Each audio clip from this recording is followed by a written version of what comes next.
जी वही ना, उनके वालिद साहब की उसी का जिक्र कर रहा हूँ। अच्छा, तीसरी बात यह कि तहरीक इंसाफ की एक अजीब और गरीब बदकिस्मती और बदनसीबी है कि उन्होंने काजी साहब के बारे में जो आज फरमा रहे हैं, ये काजी साहब के चीफ जस्टिस बनने से पहले नहीं फरमा रहे थे। जो जनरल आसिफ मुनीर साहब के बारे में आज फरमा रहे हैं, ये 29 नवंबर 2022 को, जबकि उन्होंने बनना ही नहीं था। काजी साहब को तो खैर पता था कि ये अक्टूबर में आकर उन्होंने चीफ जस्टिसशिप का ओहदा संभालना है, लेकिन जनरल आसिफ मुनीर साहब के बारे में तो कि उनको खुद नहीं पता था कि अल्लाह मियां ने पता नहीं किसको बनाना है।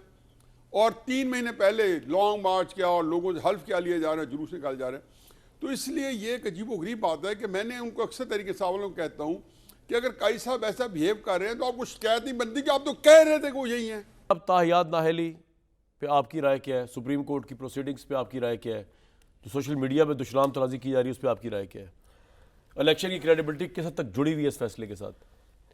बहुत हद तक जुड़ी हुई है। वैसे मेरी तो ख्वाहिश थी कि साहिब इल्म और साहिब दानिश और मेरे भाई हफीजुल्लाह न्याई साहब से शुरू करें। तो अगर बड़े लोग हमेशा बाद में आते हैं, लेकिन आज महफिल उनको दे दें उनको दे दें, क्योंकि मेरा और उनका पॉइंट ऑफ व्यू मुख्तलिफ है, लेकिन उनकी हिस्ट्री में बड़ी मज़े की उन्होंने अभी हमने इस न्याई साहब अनफॉर्चुनेट है जिस तरह सुप्रीम कोर्ट के इस हेयरिंग को नथी किया जा रहा है डिफरेंट रॉन्ग इंटरप्रिटेशन से, और आपके नज़दीक हेयरिंग बिल्कुल ठीक डायरेक्शन में जा रही है, क्योंकि नजर आ रहा है कि नवाज शरीफ साहब को रिलीफ मिलेगा इसके अंदर।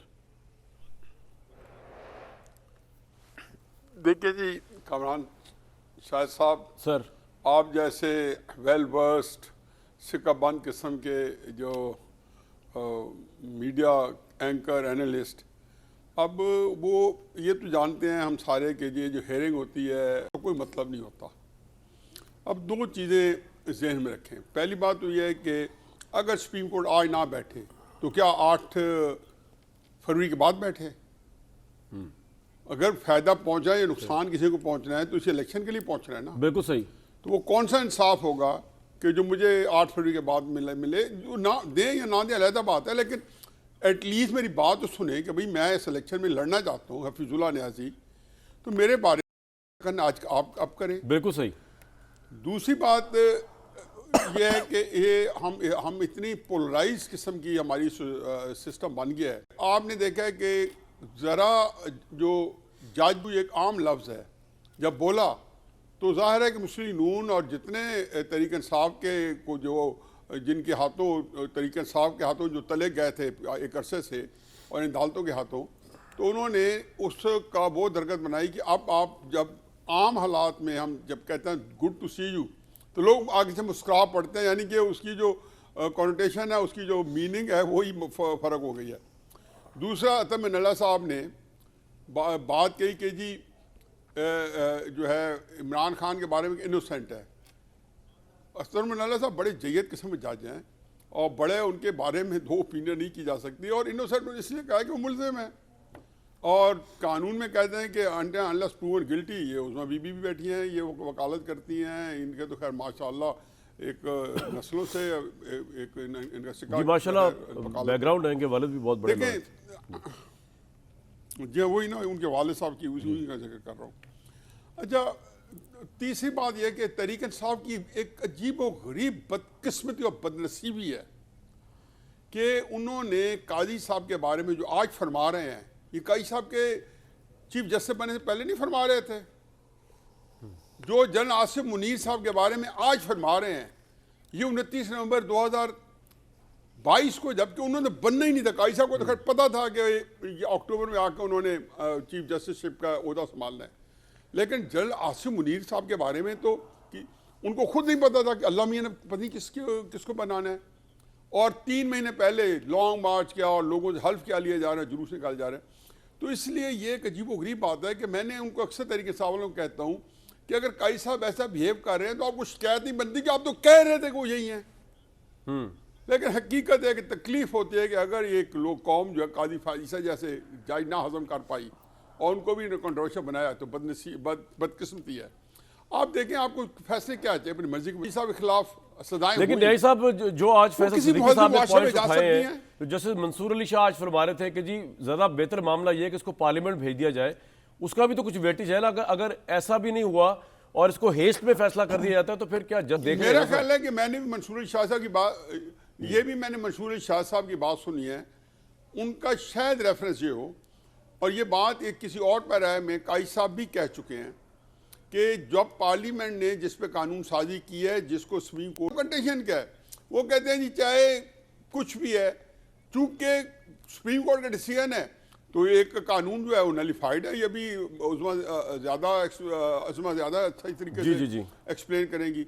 अब मुझे बताएं कि काजी फाइज साहब बताएं, जब मुझे बताएं ये पार्लियामेंट ने ही तो ये इलेक्शन एक्ट में तरमीम की है और ये बताया कि ताउमर जो है, सर लेकिन उसके खिलाफ आर्गुमेंट है ना कि दस्तूर में तरमीम करके फिक्स करना चाहिए था, बजाय इसके कि एक सिंपल इलेक्शन का जो एक्ट में आपने करके तो सुप्रीम कोर्ट का फैसला नहीं उठा सकते ना। तो फिर ये दस्तूर में नहीं, दस्तूर में ये तो नहीं था ना कि उसको पूरी उम्र के लिए नायल करा दिया जाए। लेकिन सर दस्तूर में ये भी नहीं था ना, नवाज शरीफ साहब को सुनाई गई न्याय साहब। बात यह है कि यही आज जिक्र हुआ है कि एक 5 की बेंच ने नवाज शरीफ साहब को नायल करा दे दिया। अच्छा, दूसरा जो है जिसको कहना चाहिए कि 3 रुकनी बेंच है जो कि 5 की बेंच के मुकाबले में डिसीजन नहीं दे सकता, फैसल बावड़ा को क्लीन चिट दे दी। ठीक, तो मुझे बताएं कि ये जो डायकॉटमी है या जो एक कॉन्ट्रडिक्शन है इंटरनल कोर्ट के डिसीजन में, जिसको आप खुद उन्होंने कहा, ये मैं नहीं कह रहा हूं, ये आज कोर्ट के अंदर ये रेजोनेट कर दे ये सारी बातें। लेकिन न्याय साहब एक बात तय है कि अगर आज सुप्रीम कोर्ट ये फैसला करती है, और ऑब्वियसली मेरिट भी करेगी मेरे नजदीक, कि नवाज शरीफ अहल है और वॉट एवर रीजन, इसका मतलब ये हुआ कि सुप्रीम कोर्ट का कोई फैसला फिर फाइनल नहीं है। फिर सुप्रीम कोर्ट का हर फैसला बाकी आइंदा आने वाली तो कितने फैसले सुप्रीम कोर्ट नहीं, तो खुद सुप्रीम कोर्ट कितने फैसले में रिविजन कर चुकी है। अब इसे बड़ा बेंच बनाया है ना 7 बेंचेस का, कि 5 बेंचेस के अब फैसला जो है वो 7 मेंबर्स बेंच जो है वही उसको अगर उससे आ गया। बिल्कुल ठीक है सर, आपका पॉइंट आ गया। यस, आपका सर पॉइंट आ गया। मुझे एक ब्रेक के लिए कहा जा रहा है, एक छोटा सा टेक्निकल मामला ख़त्म करते हैं।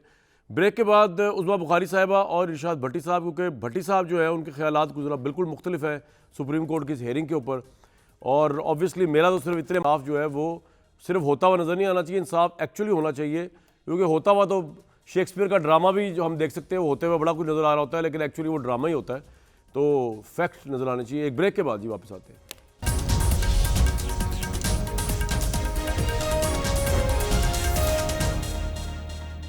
नवाज शरीफ साहब की ताहयात नाअहली को लेकर सुप्रीम कोर्ट में बड़ी अहम प्रोसीडिंग चल रही हैं।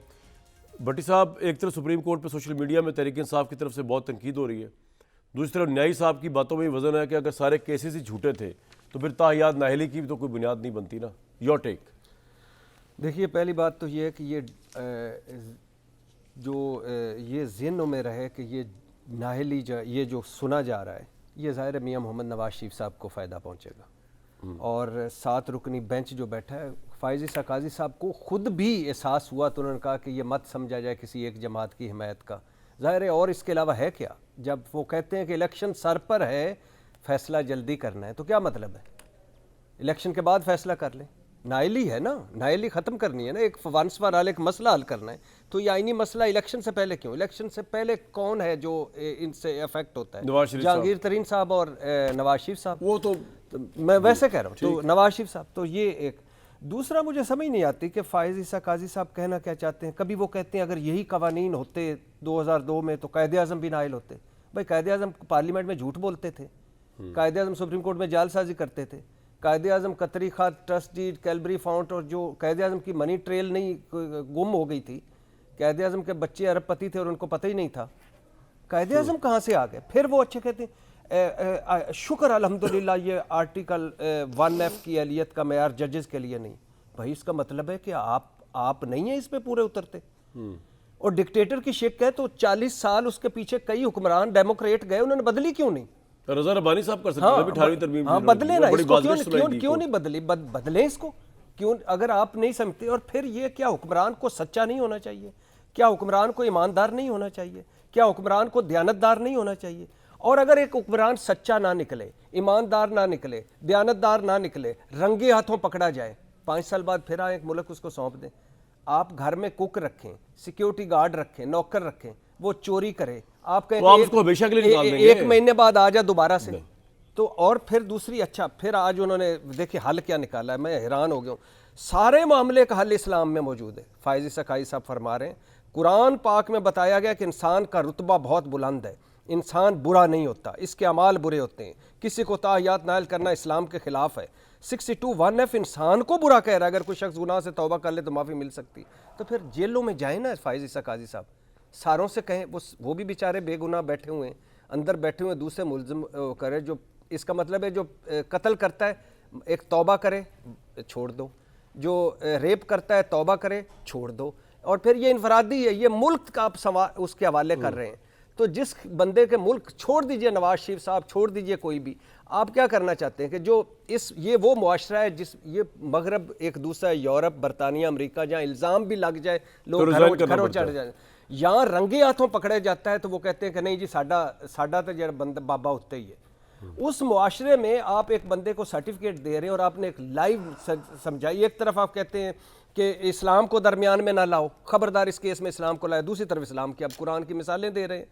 तो ये क्यों हम आपको लगता है कि नवाज शरीफ साहब को ताहियात नायल रहना चाहिए भाई मैं जबकि सारे केस से बरी हो गए वो? जो बंदा भी रंगे हाथों पकड़ा जाए, जो पार्लियामेंट में झूठ बोले, जो सुप्रीम कोर्ट में जालसाजी करे, जो कहे, आज अदालतों को जो नवाज शरीफ साहब ने कहा था ना मेरे असासे ज़राए आमदन से ज़्यादा तो तुम्हें क्या, अब हम भी मान रहे हैं कि भाई हाँ वाकई हमें क्या, जैसे भी आप कहें।